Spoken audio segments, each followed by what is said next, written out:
Hello everyone, hope you're doing well. I'm joined by Jordi from the Rookery End Podcast. Jordi, how you doing? I'm good, mate. How are you? Yeah, I'm not too bad actually. And let's start with your team. Let's start with Watford. Has the season gone as expected, or did you perhaps have a little bit more optimism prior to kick-off in August? I think any team that gets promoted, the first priority is to not get relegated again. You kind of hope that you'll somehow have one of these first season wonders where you set yourself a base that you can build on.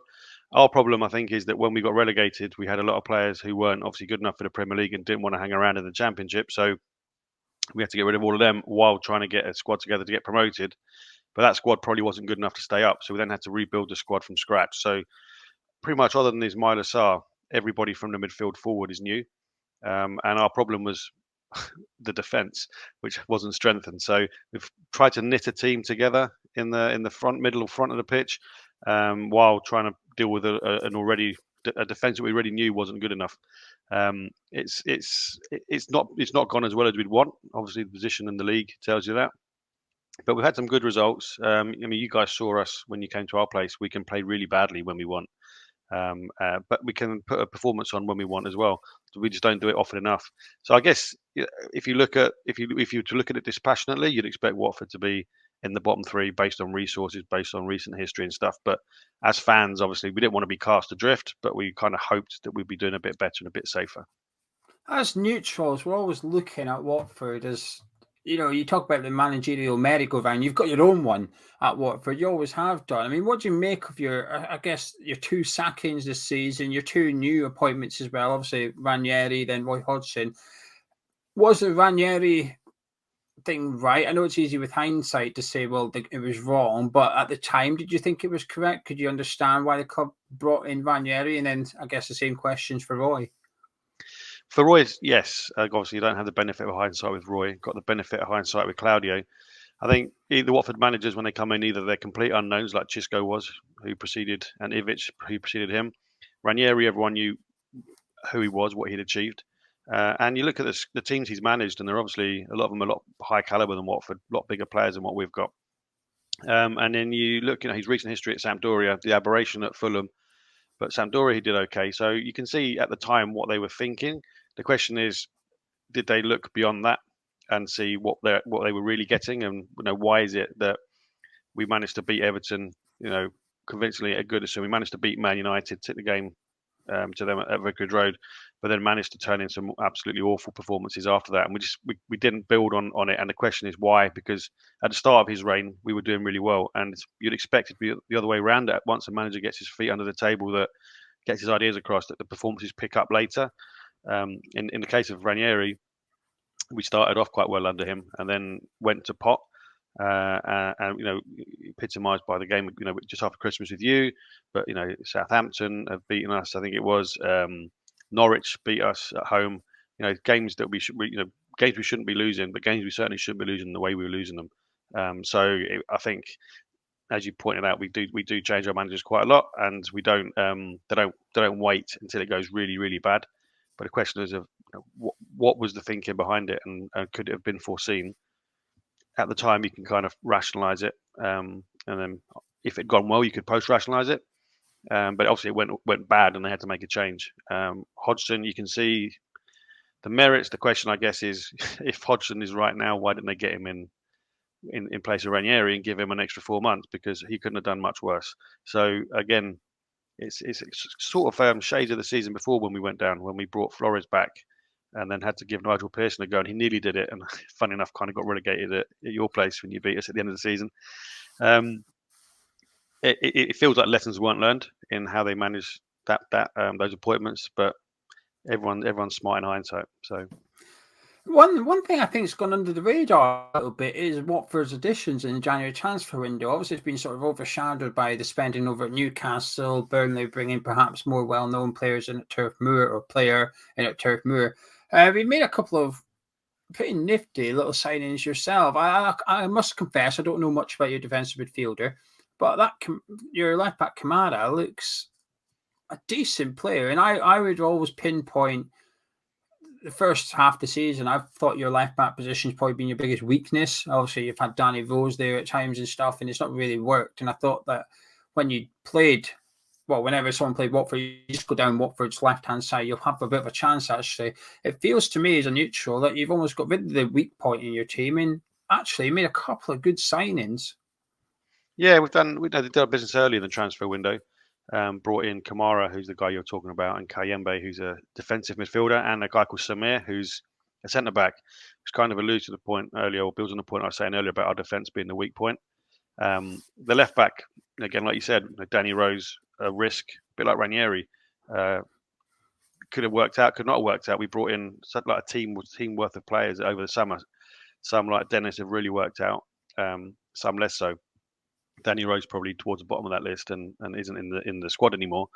But Kamara, hopefully he can build on the early promise and at least fill one of those places in the defence that he's fixing. But unfortunately, it'd be nice if we only had one weak spot that we needed to fill, but we got quite a few at the back. So fingers crossed he can make a difference, and Samir just inside of him can help shore up the defence too.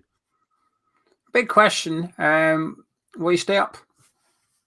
I mean, if you're asking me, I'll have to say yes because I'm a fan. If you're asking me to put money on it, then I'd probably be a bit more cautious with my response. If you look at it, I mean, Norwich have suddenly had a certain little patch where they've kind of shot up. Not at least thanks to us giving them 3 goals, which is kind of more than they'd scored in an eternity. Will they manage to keep that going? Difficult to see. Burnley, we played them the last game. They look like they're going to need something to give them a bit of impetus. Newcastle, obviously, they're the ones that have had the checkbook. Whether they've spent well, whether they can do it or not, really, it's down to us. If we pick up enough points, then we can get above them. It's in our own hands. It's not like the end of the season where you're looking and calculating, like when you're trying to get promoted or trying to avoid relegation. It's in our own hands if we pick up points, and it's not just points against teams around you. It's points against teams like you. It's points against teams who don't win every game, will win most of their games, which is why you're kind of in the position you're in. Kind of I think you're 5th now, aren't you? But having played a few more games in other clubs, so you're probably top 8 guaranteed. But you're not going to finish in the top 2. So there's teams that like yourselves, like the Southamptons, the Brightons, who we play a bit later, teams like that sometimes win, sometimes lose, and if you can pick up points against them, then we can look after ourselves. Do I think we will? Probably not, but I wouldn't say we're definitely down. It just really depends on how well we do. It's on our own hands, and it's just like I said, there've been false dawns this season. We started the season with a win against Villa really well, then went into a bit of a rut, sacked the manager. Ranieri came in, Everton, Man United, and then a rut. Started okay against Burnley with Roy Hodgson, a 0-0 draw, a clean sheet, something to build on. We've got Dennis to come back. We've got Sarr to come back. So if we can sort the defence out and we can squeak some 1-0s, something we haven't been capable of doing. We've needed to score 2-3 goals to get any points this season, and it's not something you can sustain. If we can reduce that need to needing 1 or 2 goals, or even not scoring and picking up a 0-0, relegation, you have to be really bad to go down. You have to consistently be bad, and all we need is a patch of the season where we pick up 9-10 points. We're not expecting them from 15 or something, and suddenly we'll be 16th instead of 19th, and that gives you a bit of confidence and puts somebody else in a bit of pressure because they're sinking down. So it's in our own hands. I mean, it really depends on how well Roy brings the side together, and obviously you won't be hoping so, but I'm hoping that we can kind of build on the result against Burnley and pick something up against you and start that process going. Well, we'll get on to that in a minute, but enough about your team. Time to talk about my team. What do you think of West Ham this season? I think you've done really well.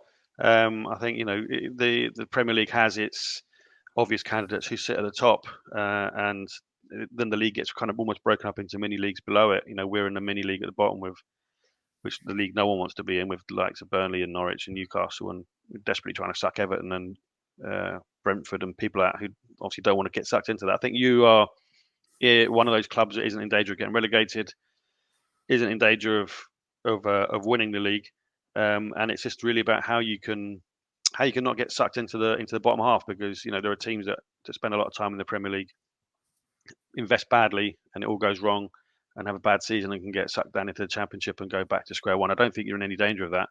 I think you've up till now, kind of the first half and a bit of the season has given you a nice basis, and I think you've had your European escapades. You can you can kind of guarantee that again next season with a good end to the season. And I think the teams above you, maybe not so much. I think Man United are a place above you. I mean, they're still a bit inconsistent, but the kind of the big three of Man City, Liverpool, and Chelsea, they'll probably have sufficient to stay above you.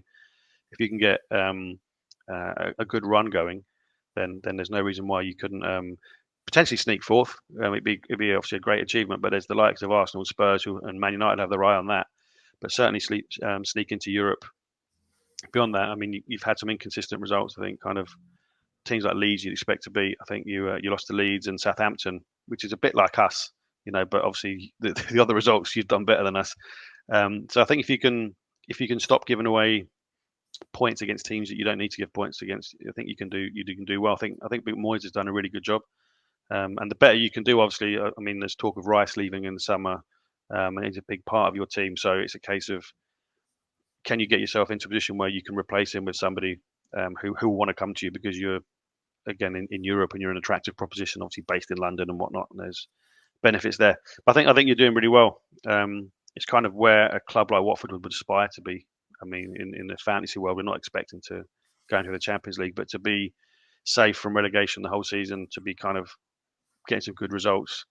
I think it's what a team would aspire to. And I think after the recent years where you've had trouble, had some the stadium change and trouble with the owners and stuff. I think you've had some difficult seasons and some disappointment. So it's nice to see that you're doing all right. Good man. Any players you admire from West Ham? I always like to ask this question to each of us because you don't know what you're going to get back from them, do you? Sometimes people have an obscure player or whatever. Yeah, I mean, I think it's going to be the obvious candidates. I think obviously Rice is like a foundation for the team. He's a very good player. He plays a very important midfield role to the point where he plays for the country. So he's obviously an elite player. Antonio has, I remember Antonio in the Championship, and looking where he is now, he's one of those players that's really come on and developed, and he's a handful. I think Bowen's stepping up for you. I think he's kind of achieving that kind of promise that he had. A player, you don't often get players that come up through the leagues. I think he's a very good player for you. I mean, Mark Noble will score a penalty because I think basically his fortune is based on penalties against Watford and goal bonuses he gets against us, because every time we play, we seem to give away a penalty and he scores. So, I mean, he's one of the ones that's, kind of Mr. West Ham, if you like. But he gets his day in the sun against us. And obviously you've got Dawson, who used to play for us for a brief period. And, if you believe that old boys score against their old teams, then, that's something we need to watch out for. But I think, Ben Rama, I think it's the general candidates, Lanzini and stuff. I think anyone who's on the ball in an attacking third is someone I'll be admiring, in the sense that I don't want them to have it anymore. I want us to tackle them. I don't think there's anyone I'm comfortable that you guys have, that has possession when you guys are on the ball. I think you've got good players across the team. Anyway, looking ahead to tomorrow night's game, how do you see it going? Well, I mean, if you look at the odds, I'm sure you're the favourites. So I'd imagine that's not a surprise, and that's probably the most likely result is a home win. But like I said, I think you had a few strange results at home recently. So he obviously had a difficult game at the weekend. Came through it, but again, a lot of minutes in your legs. So it'll be interesting to see. It all comes down to whether we can keep a clean sheet. Because if we can keep a clean sheet, then it's something for us to build on. But us keeping clean sheets, we need to know whether Burnley was a one-off or Burnley was the start of a new habit, a new ability to do defending, which is something that's kind of eluded us in the Premier League in the last this season and the season we went down. So most likely result would be a West Ham win, 1 or 2. But if we can get a draw, again, it's good for us. And if we can get a win, obviously I'll be over the moon. I always ask you, can I get your score prediction, please? If I was putting money on it, I'd say probably like 2-0 to West Ham. If I'm being hopeful, I say 1-0 Watford, sneak a win. I don't think it will be a 4-2 like it was a few years ago, and I think you've lost 3-2 enough. So if we can keep a 1-0, 3-2 would be great for the entertainment, but 1-0 for the fact that we get the win and we get a clean sheet at this stage of the season is probably bizarrely preferable. But yeah, I think probably if I had to put money on it, it'd be a home win. Yeah, I was. We did our match preview earlier, and I was looking at Hodgson against West Ham, which isn't that bad actually. And in his last 10 games against West Ham, he's only lost twice, and both of those games were 3-2 West Ham. But he doesn't have a very good record against David Moyes. I think Moyes has won 8 of 13 against Roy Hodgson. So Yeah. Hodgson against West Ham, good for Watford. Hodgson against Moyes, not very good for West Ham. Anyway, Jordi. Yeah, maybe. There's not many of them. A lot of averages and all that. But listen, Jordi, thank you very much for joining me. I massively appreciate it. If you want to hear more from him, you can check out the Rookery End Podcast. I'll put a link in the description below. If you've enjoyed this video at home, do drop a like on it. Subscribe if you're new to the channel. I'll catch you in a bit.